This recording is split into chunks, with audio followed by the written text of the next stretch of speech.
Hello, my dear Taurus, and congratulations on choosing this reading. This is your reading for love for the end of the year 2021. What you need to think of to release so you can manifest your best life in 2022.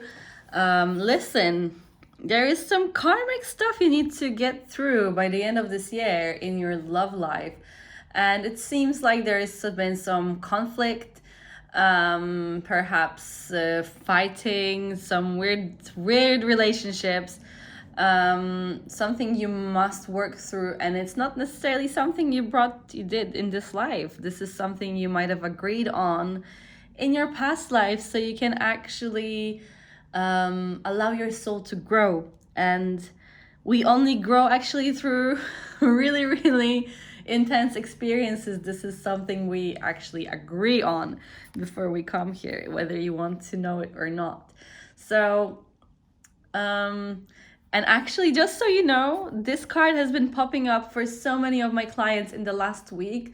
It's unspeakable. I was so shocked to see this card today again. It just means that as a collective, we are all releasing karmic relationships. So perhaps there is a very challenging relationship in your life, something like, like love related. You don't have to necessarily be together, and if you are together, perhaps this is not like your forever person. This is more of a person that teaches you who you really want to be with, who you are. This is a person that is giving you a mirror, allowing you to actually see so much more about you, yourself, the world, love. And yeah, it's also forcing you to see things from a different perspective in love. So perhaps you need to look into how can you allow growth through this conflict, if you know what I mean. It's really hard to not to take things personally in relationships.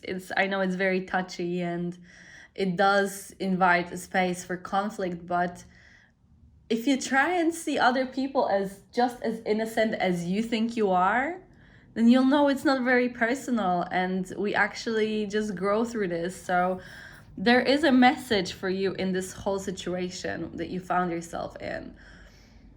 Perhaps you can see the innocence of everyone involved in this situation, of this person you're dealing with, right? How can you actually see that? And how can you learn to see the similarities instead of the differences? I'll leave you with that, my dear Taurus, and I'll see you in the next reading.